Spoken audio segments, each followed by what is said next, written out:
Today on TheBootGuy, we're looking at the Reebok Krios, gore-tex line in sage green.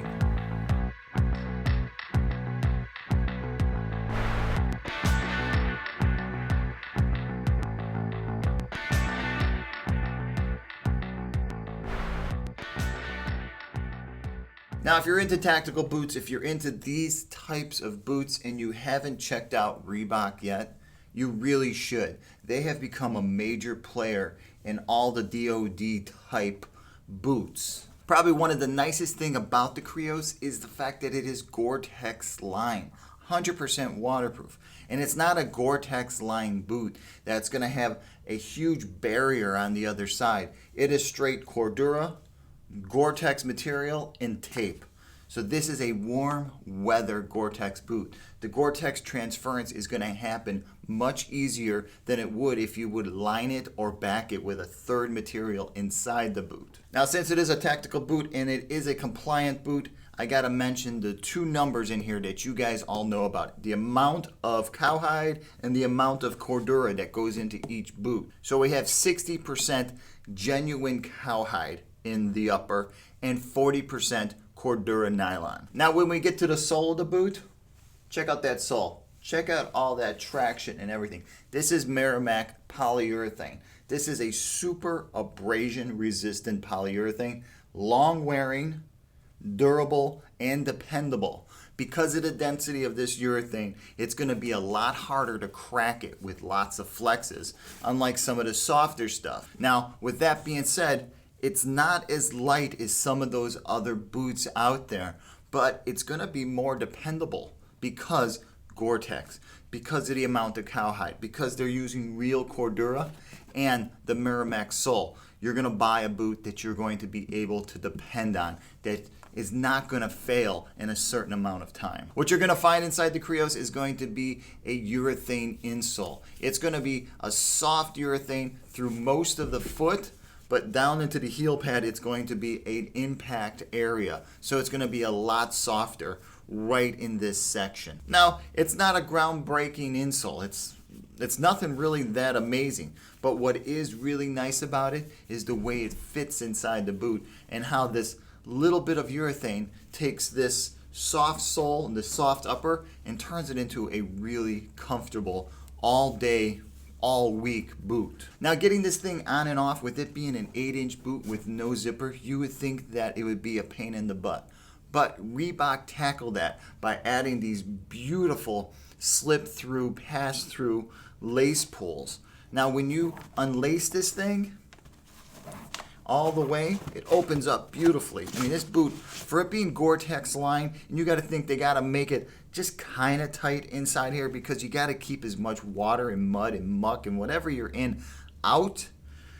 They did a really nice job of making this opening easier for the foot to get in, and it bends nice. This whole section in here bends real nice, so it slides on the foot. Unlike some boots where you get your foot inside a gore-tex boot and it just stops. It doesn't bend with your foot. This one actually does. Now, lacing this thing up, well, once it's on your foot, it's just as easy as just pulling the laces tight and the whole boot just tightens down. I mean, that's a really nice touch. Sure, you might have to adjust the bottom eyelids, but the last 4 all the way up, no go. Just pull it at the top, tighten it up, wrap it around your ankle, and go. Now, about the size and the fit on the Reebok Krios, they make it from 6 to 14 in D and single E widths. I found that with most people, the D width is plenty. Your foot has to be a little bit wider than normal, maybe a triple E, in order to incorporate that E width.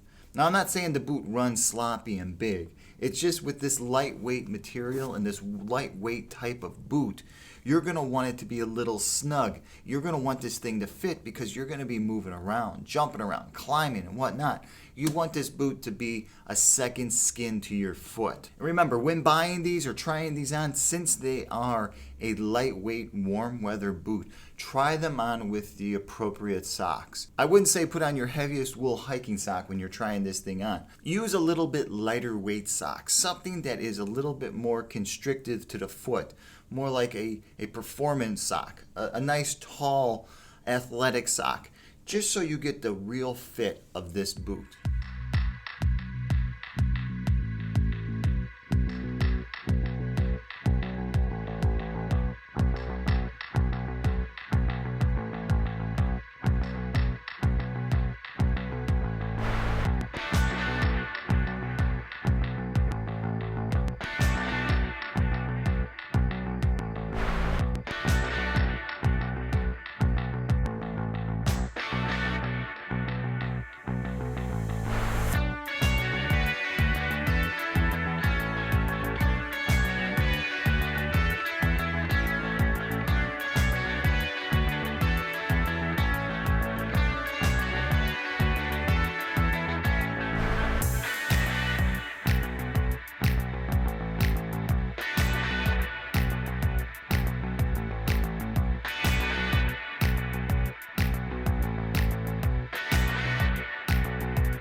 So that's the Reebok Krios, made in the USA, gore-tex boot, Berry Amendment compliant. Hey, if you've worn any of the Reebok tactical boots, please comment below. Let guys know which model you wore and what you thought about the whole line of boots from Reebok. Hey, if you want to know more about the Reebok Krios, swing by TheBootGuy.com. There I'll have a full breakdown on the Berry Amendment, about the materials used in this boot, about gore-tex, and some detailed photos of the boot, especially the inside so you can see how it's just fabric and gore-tex. Please don't forget to hit my subscribe button below. It really helps out. And if you should have any questions about buying Reebok boots or just boots in general, shoot me over an email. All right, until the next time, I'm the Boot Guy. Thanks a lot for watching.